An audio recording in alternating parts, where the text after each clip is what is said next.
Ephesians chapter 6, verse 1 to 9. Now the good news says, children, it is your Christian duty to obey your parents, for this is the right thing to do. Respect your father and mother is the first commandment that has a promise added, so that all may go well with you, and you may live a long time in the land. Parents, do not treat your children in such a way as to make them angry. Instead, bring them up with Christian discipline and instruction. I will stop from there. You are welcome, Spirit of the Lord. You are welcome, Spirit of the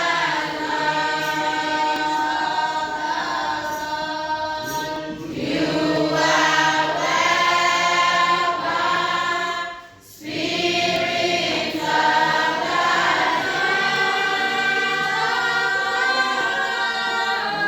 You are promised that when we gather in your name, whether two, whether three, you are there. A man cannot be appointed a prefect if God does not allow it.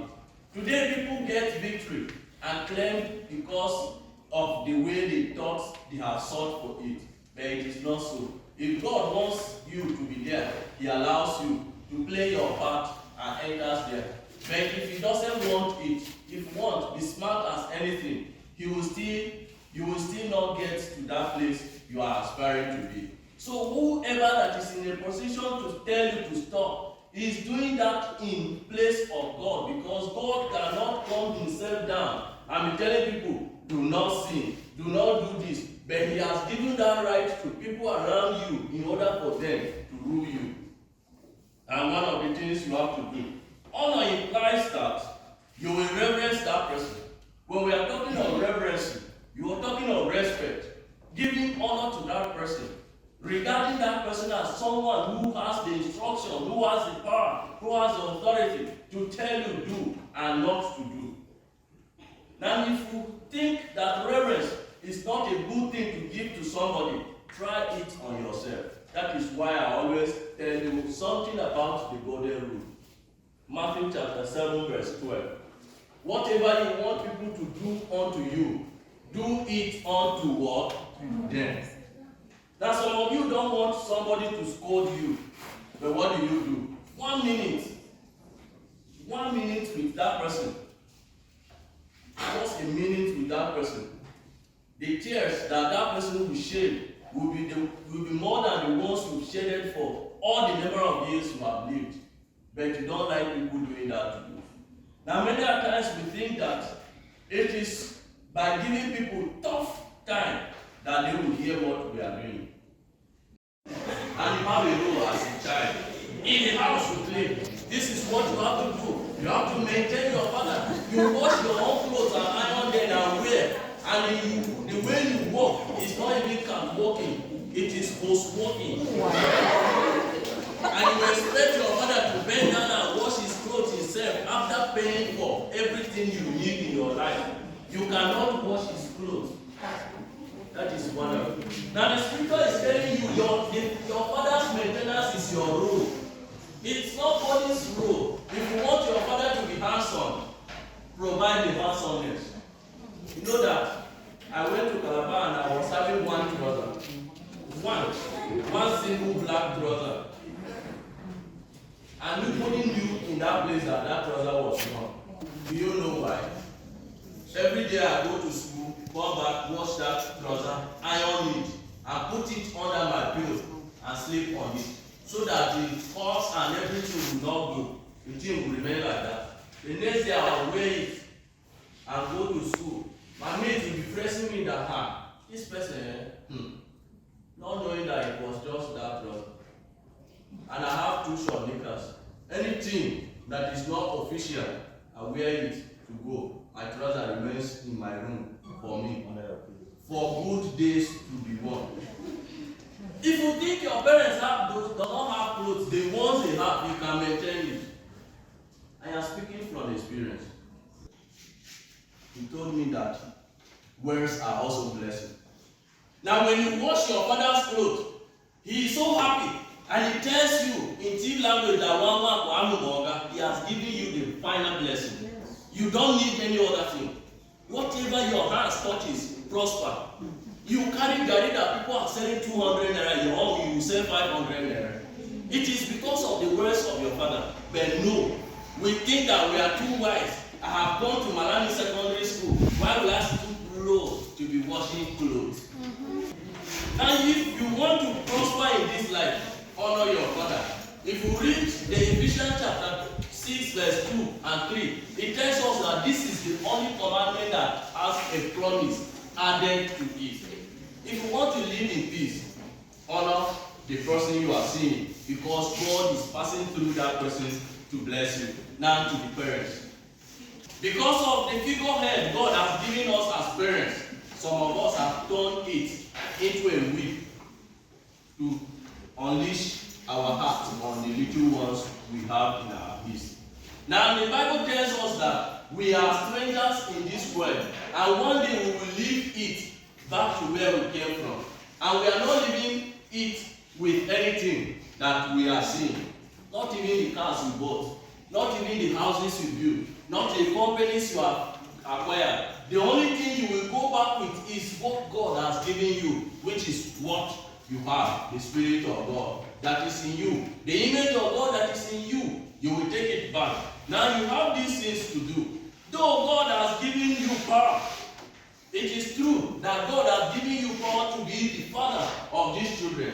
You should not use the power wrongly. You must not abuse the power because your children are pieces of you. Each person seated here is a piece of his own father, is a piece of his own mother. You are pieces of the parents that have given birth to you. And as a parent, you need to know that whatever you want people to do to you, do it unto them. The way you beat your children, if they beat you that way, will you like it?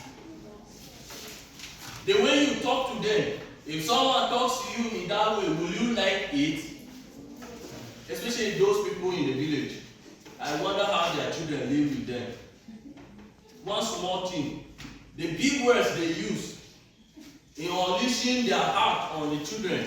I feel sad. I went to practical in one village, and the man was telling his own little child that was just 7 years that we are changu mangu zanga. I told him that one wow.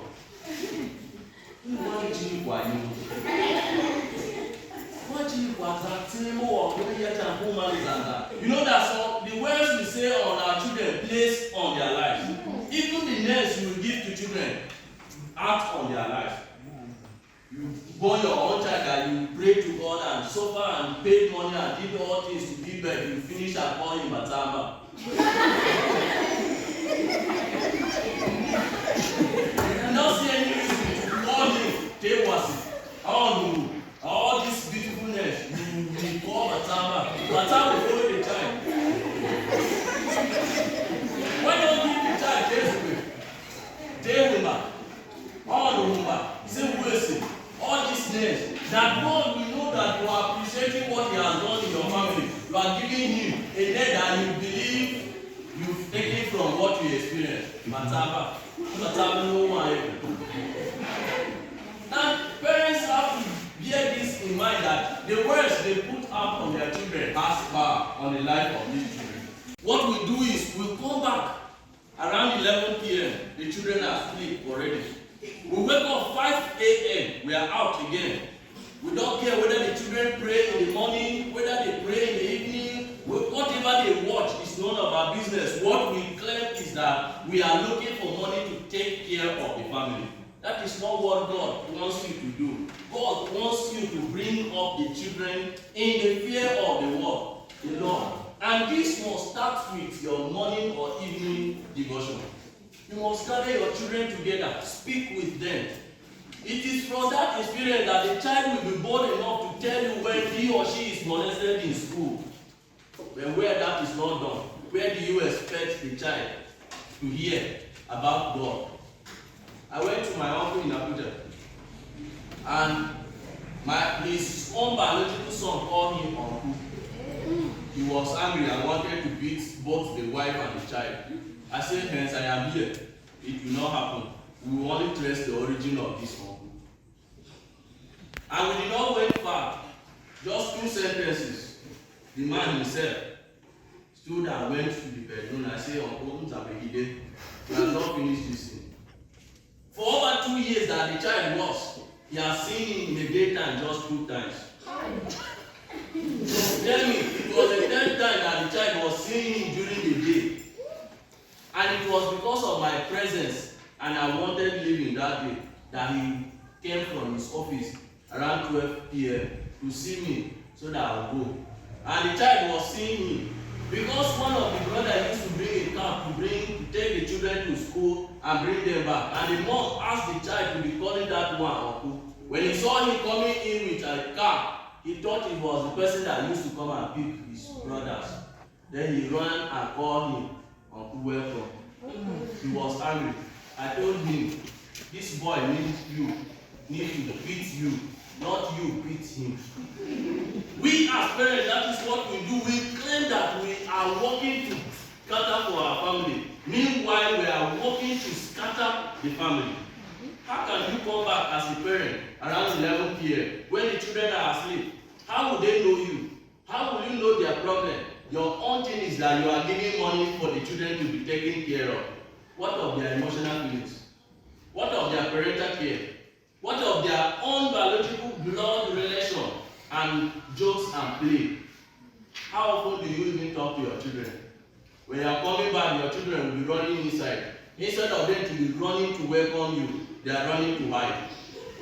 And you claim you are a father. When they hear that daddy is coming back, nobody is seen around. And the house will be like a graveyard.